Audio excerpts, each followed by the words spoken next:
Want to speak real English from your first lesson? Sign up for your free lifetime account at EnglishClass101.com.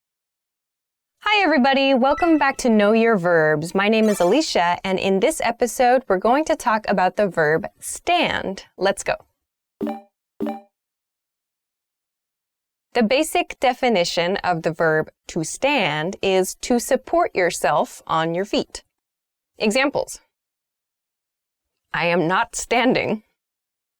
Don't stand in the street. Here are the conjugations of this verb. Present, stand, stands. Past, stood. Past participle, stood. Progressive, standing. Okay, now let's talk about some additional meanings of this verb. Meaning 1. The first meaning is to tolerate something that's negative or unpleasant. Examples. I can't stand the sound of her voice. He can't stand the smell of gasoline. So in these two examples, there's something negative or there's something unpleasant involved. In the first example sentence, it's the sound of her voice. So by saying, I can't stand the sound of her voice, it means I can't tolerate this negative experience that is the sound of her voice. So in other words, her voice sounds unpleasant. Her voice is negative. I don't like it. I can't stand it. I can't tolerate it. In the second example sentence, which was, he can't stand the smell of gasoline, in that sentence, the smell of gasoline to him, to whoever he is in the sentence, is really unpleasant. And he can't tolerate it. He can't stand the smell. He can't tolerate the smell, but we use stand. I can't stand that thing. So something unpleasant. Let's go to meaning 2. Additional meaning 2. Okay. The next meaning is to be in or to put in a place. Examples. He's standing next to the tree. I stood the pictures against the wall. So in these examples, we use the verb stand with like an adverb or a preposition. So in the first example, I said he's standing. I used the progressive or the continuous standing. He's standing next to a tree. Next to. So there's some like positioning word there. He's standing next to a tree. So him, here's the tree, next to one another. So we typically use some kind of preposition or like an adverb word there to describe the relationship. In the second example sentence, we saw the same thing. I stood the pictures against the wall. So here we're using the word against. So that shows the pictures were stood against. It looks like this. So if this is the wall and these are the pictures, I stood the pictures against the wall.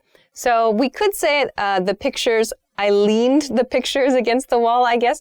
But we also can say I stood the pictures against the wall. So stood is like, imagine you're standing on your 2 feet. Yes, but the pictures also maybe have like their feet, the bottom of the picture is on the ground, and we lean them, we stand them against the wall. Like we stand up the object so we can see the picture against the wall. So we'll use adverbs and prepositions with this meaning of the verb to stand. Meaning 3. Meaning 3 is to be at a certain height. Some examples of this. The tower stands over 400 feet tall. She stood 170 centimeters tall when she was a teenager. So you can probably hear in both of these sentences, I'm talking about height of an object or the height of a person. So in the first example sentence, I talked about a tower. So the tower was over 400 feet. So in the first example sentence, I said the tower stands over 400 feet tall. So I'm using stands in the present tense to refer to its like constant condition. So remember, we use present tense to talk about general facts. So the tower stands, it stands, and then I said over 400 feet tall. Over means more than. 400 feet is the height, and then tall we use to refer to the height of the object in general. So the tower stands over 400 feet tall. Same thing in the second sentence. She stood 170 centimeters tall when she was a teenager. So we're using the measurement, so 400 feet, 170 centimeters, we follow by tall. And all of that is preceded by stand, the verb stand. So she stood 170 centimeters tall when she was a teenager. That's past tense though. So we can use stand to refer to the height of someone or something. So meaning number 4 for this verb is to have an opinion, to have an opinion. Let's look at some examples. Where do you stand on gun control? I don't know where she stands regarding this issue. So this use of the verb stand is something we see a lot in like politics, in the news, perhaps in policy debates or policy discussions. We use this kind of stand to talk about an opinion we have about a specific topic. So we'll follow the verb stand with on, or perhaps regarding, or maybe with regard to. So in my first example sentence, I talked about gun control as the topic. I said, where do you stand on gun control? So where do you stand on gun control?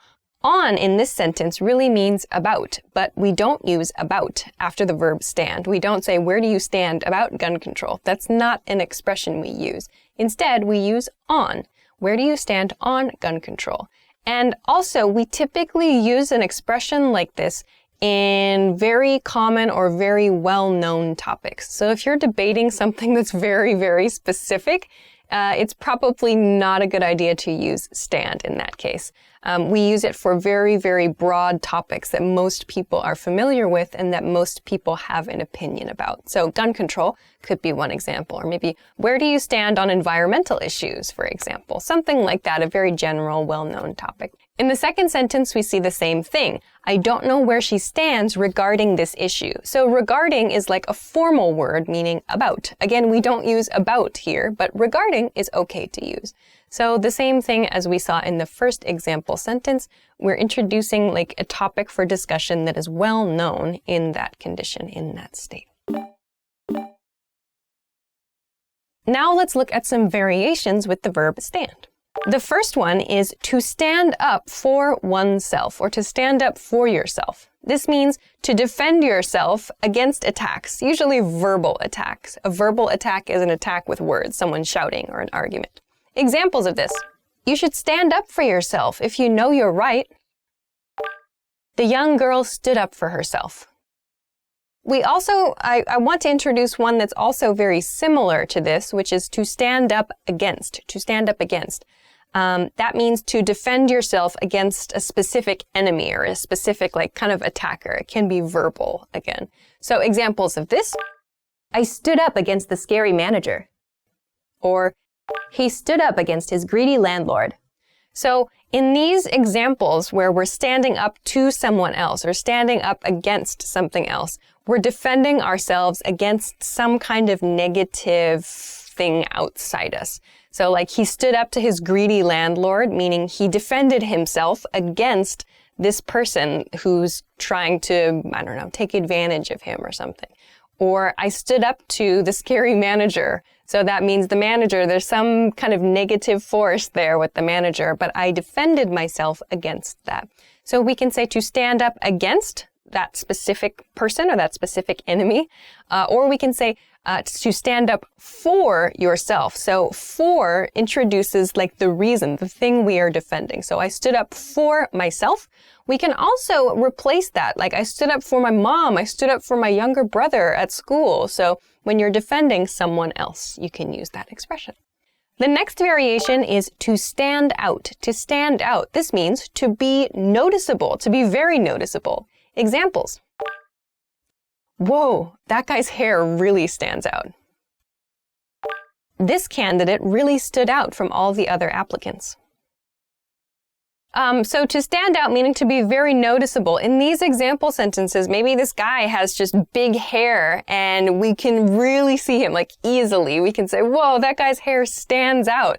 Or maybe he has like bright neon yellow hair or something. So something that's very noticeable about a person, we can say, whoa, that person really stands out, like physically. We can see them really, really well. We have that, but we can also use the expression to stand out to talk about a person's skill sets or their abilities, like when you're reviewing job applications, for example. Like, wow, this person has a really amazing skill set. He or she really stands out from the competition, or she really stands out from the other applicants, for example.